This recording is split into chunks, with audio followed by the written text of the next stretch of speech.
warahmatullahi wabarakatuh. Waalaikumsalam warahmatullahi wabarakatuh. Alhamdulillah pada pagi hari ini kita bisa berjumpa kembali. Namun demikian mari kita awali perjumpaan kita tentang materi teori pembelajaran konsumen dengan pembacaan doa bersama-sama, tetapi di dalam hati. Berdoa mulai. Selesai. Mbak, apa kabar hari ini? Alhamdulillah, sehat Ibu. Alhamdulillah, jika demikian.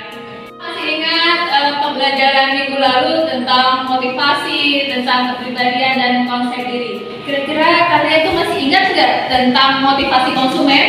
Iya, Ibu. Coba terangkan, apa itu motivasi konsumen? Kira-kira siapa yang bisa jawab? Saya Ibu. Oh ya, silakan Mbak, silakan berdiri. Menurut saya, motivasi merupakan suatu dorongan yang menggerakkan seseorang untuk melakukan suatu tindakan dalam menentukan keputusan pembelian dengan tujuan untuk memuaskan kebutuhan dan keinginan konsumen. Wow, jawaban yang sangat luar biasa Mbaknya. Baik, sekarang kita akan melanjutkan tema kita pada pagi hari ini, yaitu tentang teori pembelajaran konsumen. Capaian pembelajaran untuk teori pembelajaran konsumen itu ada 3 ya Mbak ya. Yang pertama adalah mendeskripsikan ide-ide pokok dalam teori pembelajaran konsumen. Yang kedua yaitu untuk membandingkan persamaan dan perbedaan dari teori pembelajaran konsumen. Dan yang ketiga, bagaimana caranya kalian bisa mendesain flyer tentang teori pembelajaran konsumen yang diintegrasikan dengan pengabdian dan juga moderasi beragama. Ibu akan berikan lembar kerja tentang teori pembelajaran konsumen kepada kalian semuanya. Akan tetapi sebelum itu mari kita simak penayangan video interaktif bahan pembelajaran tentang teori pembelajaran konsumen. Konsep motivasi, kepribadian, dan konsep diri konsumen, maka materi berikutnya akan membahas tentang teori pembelajaran konsumen. Simak tayangan video ini. Pembelajaran konsumen dapat didefinisikan sebagai proses bagi para konsumen untuk memperoleh pengetahuan dan pengalaman pembelian dan pemakaian yang mereka terapkan pada perilaku yang akan datang.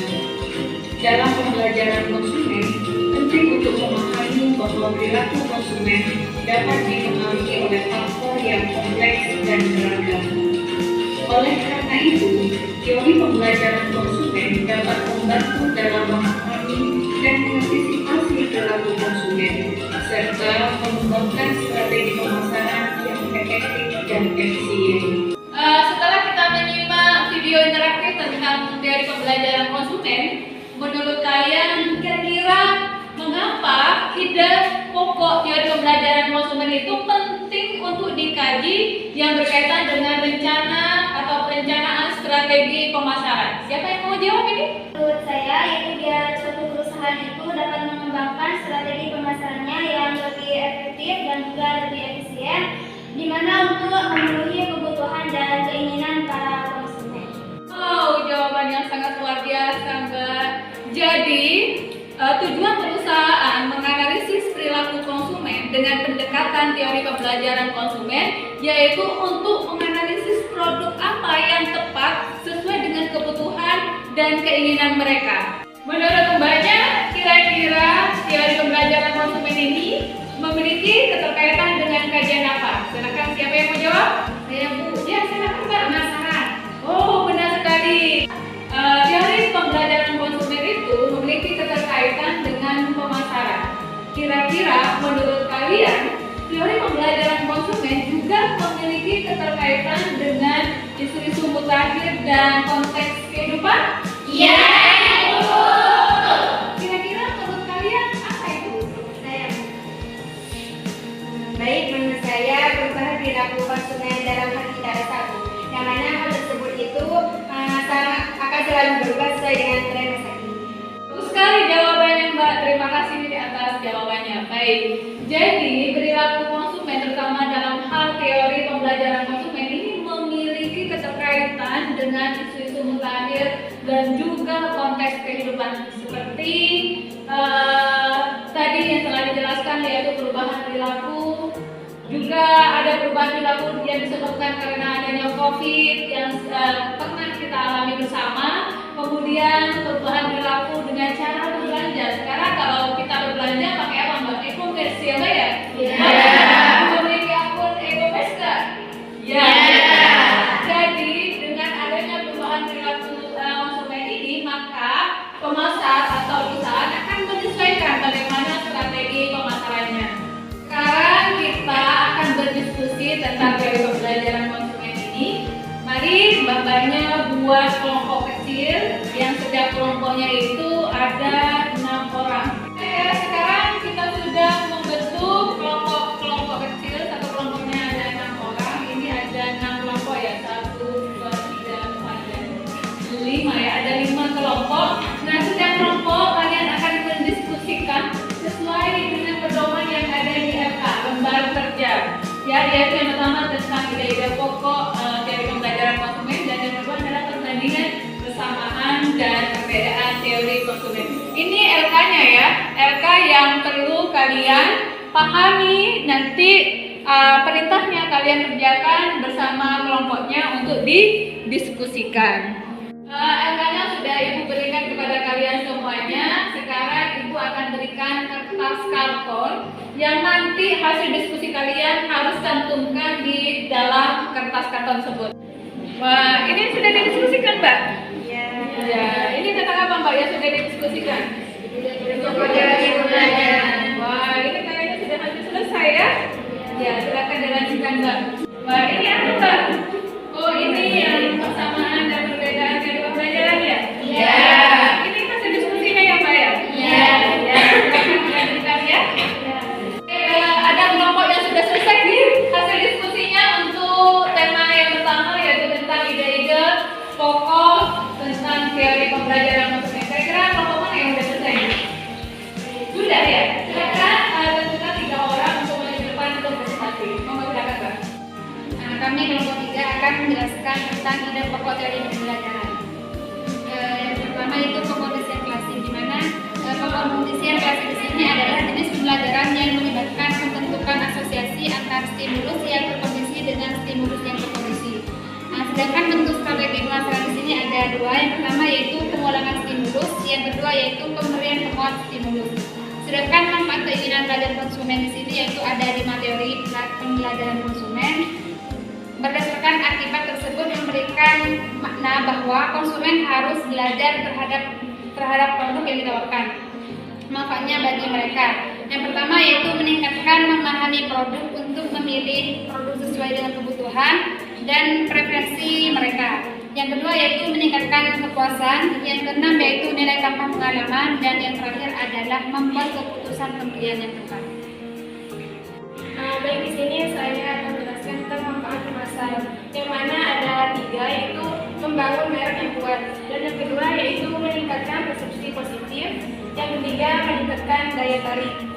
Dan untuk selanjutnya contoh iklan, di mana ada penayangan berulang-ulang tagline Yamaha. Misalnya dengan iklan Yamaha semakin di depan.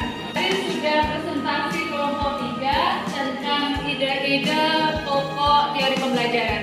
Sekarang siapa yang mau presentasi tentang perbandingan teori pembelajaran, baik itu dari sisi persamaan dan dari sisi perbedaannya? Di sini kami perwakilan dari kelompok pertama, yang mana akan menjelaskan tentang perbandingan teori pembelajaran konsumen. Yang mana teori yang pertama di sini yaitu pengkondisian klasik, teori yang kedua pembelajaran instrumental, teori yang ketiga pembelajaran observasional, teori yang keempat pembelajaran kognitif, dan teori yang terakhir yaitu teori keterlibatan konsumen. Persamaan dari 5 teori ini yaitu sama-sama berfokus pada bagaimana konsumen belajar dan info terhadap teknologi mereka. Pembahasan selanjutnya akan dijelaskan oleh rekan saya. Adapun perbedaan antara kelima teori di sini, yang pertama adalah pengkondisian klasik, di mana perbedaannya adalah melibatkan mengasosiasikan respon yang tidak sengaja dengan adanya stimulus. Yang kedua adalah dilakukan secara berulang-ulang. Adapun perbedaan yang kedua dari teori pembelajaran instrumental, yang pertama adalah melibatkan proses mencoba, trial and error. Yang kedua adalah terdapat konsekuensi yang diterima setelah melakukan tindakan. Adapun perbedaan dari teori yang ketiga, pembelajaran observasional yang pertama adalah melibatkan pembelajaran melalui pengamatan dan imitasi perilaku orang lain. Adapun perbedaan dari teori yang keempat yaitu pembelajaran kognitif, yaitu adalah melibatkan proses belajar melalui pemrosesan informasi dan pengambilan keputusan. Adapun perbedaan dari teori yang kelima adalah teori keterlibatan konsumen, yaitu melibatkan seberapa besar pengaruh keterlibatan konsumen dalam proses pembelian dan penggunaan produk. Setelah kita mendengarkan penjelasan presentasi dari teman kalian kelompok 1 dan kelompok 3 tentang teori pembelajaran konsumen dan juga kesamaan dan perbedaan teori pembelajaran konsumen, mari kita refleksi bersama ya. Mari kita simpulkan bersama. Kira-kira menurut kalian apa yang kalian ambil dari penjelasan tadi? Siapa yang mau jawab? Silakan. Perilaku konsumen adalah hasil dari proses pembelajaran. Ya, mungkin ada lagi yang mau jawab?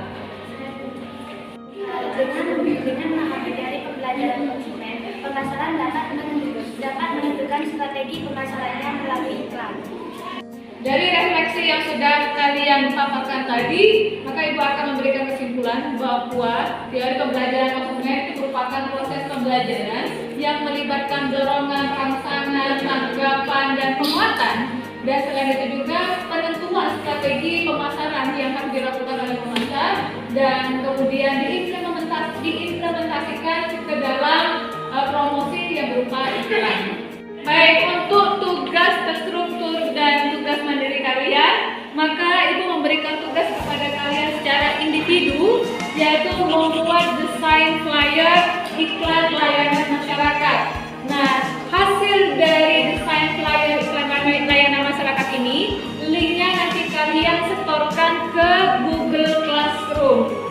Kemudian jangan lupa hasil desain tadi, flyer tadi itu kalian juga posting di media sosial kalian, baik itu Instagram ataupun TikTok. Dan jangan lupa tag ya nama medsos Ibu.